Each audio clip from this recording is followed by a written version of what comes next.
and this is Uncut News. I am in the mood for giving some hearts out. The first 20 comments on this video will be getting hearts. Go ahead and tell me how much you love bullying. Bullford. Aha! Shout out to the people watching from Trinidad and Tobago. I also see a lot of people from Grenada are tuned in regularly. I appreciate you guys' fastness. What about you? Where are you watching from? Anyway, our top story tonight is that we actually have a very troubling revelation. Gary Best has shown us that dark magic does exist. With the help of his team of lawyers led by attorney Magic Moth Hughes, he's shown us that it's actually possible to make a drunken vehicular manslaughter charge disappear right into thin air. It was only 2 months ago that Best was freed of the charge of causing the death of national cyclist Jude Bentley, and today the court dismissed the DUI charge he was facing. The magistrate agreed that the prosecution failed to prove the elements of the offense and noted that there was no evidence to prove that the breathalyzer test was approved for usage. So, no, he's basically able to walk free.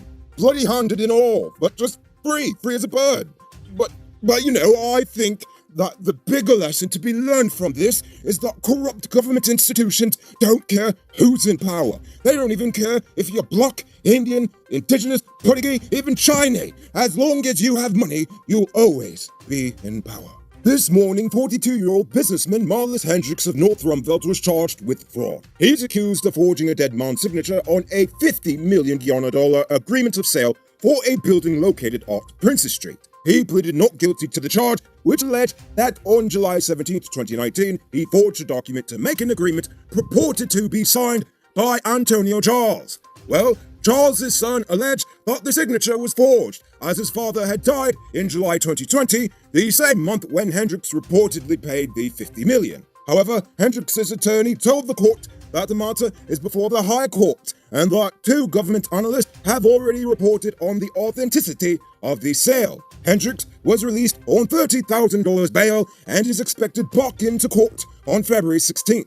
But you know who isn't going back to court? Even though he probably should, Gary Best, of course. Police have arrested a man who attacked and attempted to sexually assault a female employee of the Georgetown Public Hospital on last Saturday. According to reports, she was working alone in the hospital's switchboard room when a man entered from off the street with a pair of scissors in hand before stripping naked and ordering that she do the same. The woman screamed for help, which alerted 2 security guards who came to her rescue. She was cut on the arm and the chin before the guards were able to subdue the horny psychopath. While she is physically okay, she was still left traumatized by the incident and is currently receiving counseling for the ordeal. I really feel for the woman, and I'm glad that she's getting help. Too bad no one's helping the family of Jude Bentley. Sorry, folks, sorry. But if it isn't obvious by now, the Gary Best thing has really gotten to me. Now it's time to tell you about Best Buy's car of the day. Currently on sale is this 2018 Suzuki Swift RS Sports Edition.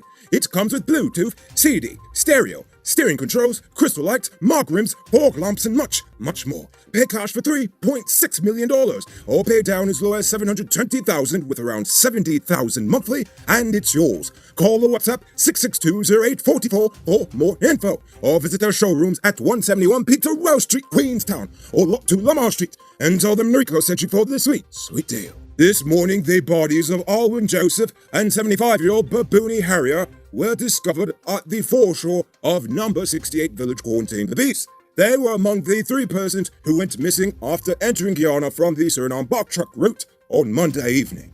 Meanwhile, the body of 48-year-old Sharida Hussein of Pilot Street, New Amsterdam, remains missing. Frankly, I hope they find the boatman who dropped them off and charge him for this. Yesterday, Jagdeo said that the government will soon take steps to amend the Representation of the People Act to ensure that there are safeguards and penalties against electoral fraud. One of the proposed amendments will allow for the SOPs to be published in the newspapers, official gazettes, and online before the count commences. That way the public can count the votes for themselves in hopes of preventing the next election from devolving into another shameful 5-month dumpster fire. These amendments will also clearly outline penalties for electoral fraud and how recounts must be conducted. Today, 25-year-old vendor Akeem Hutton was charged with robbing a woman of a gold chain. According to the charge, on January 29, 2021, he and another person robbed Maureen Alt of a gold chain valued at $260,000 at Brickdam Access Road. He pleaded not guilty and was released on $100,000 bail. He will be back in court on February 24th. But seeing as he stole a $260,000 gold chain, $100,000 just sounds like the cost of doing business for a thief man.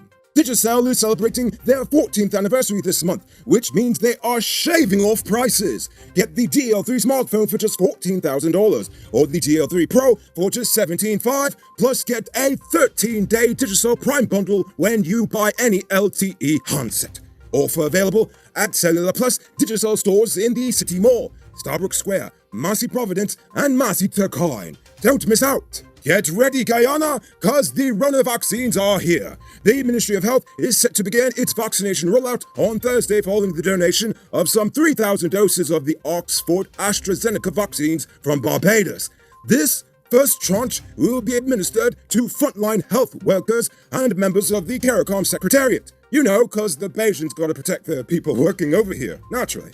Minister of Health Dr. Frank Anthony reiterated that it is not mandatory for anyone to take the vaccine. Nevertheless, they will begin administering the shot tomorrow for healthcare workers at the GPHC and the Rona View Hotel in Lilliandore. And speaking of the Rona, it's now time for today's Rona Report. Today, the nation recorded 51 new cases. There are now a total of 182 persons dead and 8 persons in the ICU. There are 749 persons in home isolation, and the total number of known cases in the nation now stands at 8,092. So, please people, wash your hands frequently, avoid touching your nose and mouth, and mask up before you leave the house. When you do leave home, try to avoid enclosed spaces and large crowds, and remember to give 6 feet of space between you and others. Now, let's take a look at news in the region. On Tuesday, Barbados received 100,000 doses of the Covishield Oxford AstraZeneca vaccine. The 100,000 doses will be enough to vaccinate 50,000 people, which is really like half the population, right? Am I right? I don't know, someone do the numbers. Anyway, Prime Minister Mia Mottley said this is the first batch of a potential 200,000 doses of the vaccine from India. She noted that negotiations are ongoing. Dominica has also received a shipment as well, and according to reports, both Barbados and Dominica will share their vaccines with members of the Organization of Eastern Caribbean States.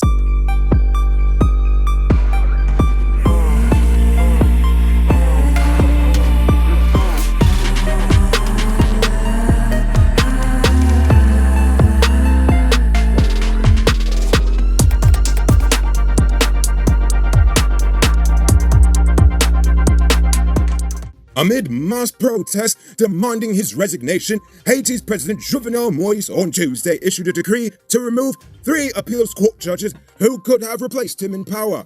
Many have called the move illegal, as the Haitian constitution only allows appeals court judges to be removed if they are physically or mentally unable to do the job or if they are facing serious accusations. Over the weekend, opposition parties and civil society had proposed that Judge Jean-Louis be the president of an interim government that was expected to replace Moïse after February 7th, which Haitians argue was the last day of Moïse's term. But his time may soon come to an end, whether he likes it or not, as Uncle Sam has started to express quote-unquote deep concern. And as our friend in Apnu learned last year, deep concerns always precede sanctions. And now for our weird news story of the day. A live stream of a virtual court proceeding in Texas took an appalling turn when a lawyer appeared as a cat on screen. Presidio County Attorney Rod Ponton accidentally signed on with the cat filter, making the confused attorney look like an adorable kitten. The 34-second clip of Ponton's brief appearance as a cat immediately amused many and is becoming a viral hit around the world. I can hear you. I think it's a filter. It is, and I don't know how to remove it. I've got my assistant here. She's trying to, but I'm prepared to go forward with it. I'm here live. I'm not a cat.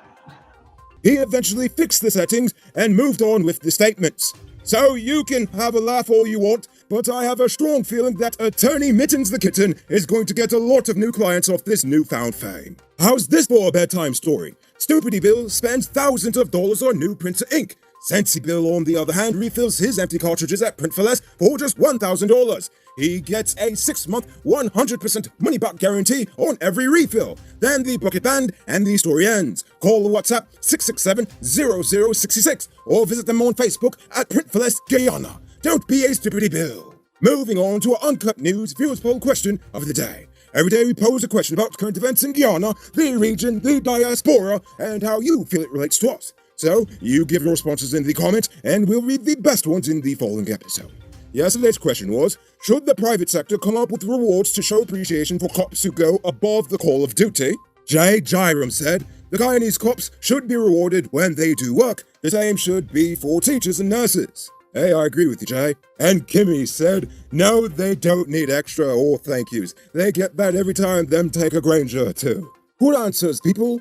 Before we get to tonight's question, these online shopping places take them eyes and past people. A set of money they want per pound of merchandise. You will die when you try to ship parts for your truck.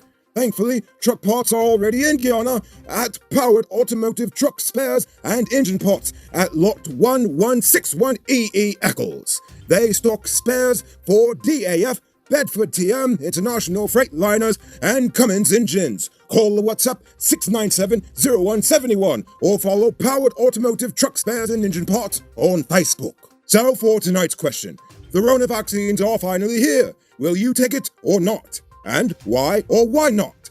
Think about that question and tell us in the comments below. If your response is good enough, we just might feature it in Thursday's episode. Anyway, that's all the time we have for tonight. Check us out tomorrow for another. Until then, I'm Rico Bulford saying good night, folks. Hey, Uncut News viewers, thanks for watching. You can subscribe by clicking on this button over here, or click over there for more news. You can also drop a comment to let me know if you've made it to the end of the video. Goodbye for now.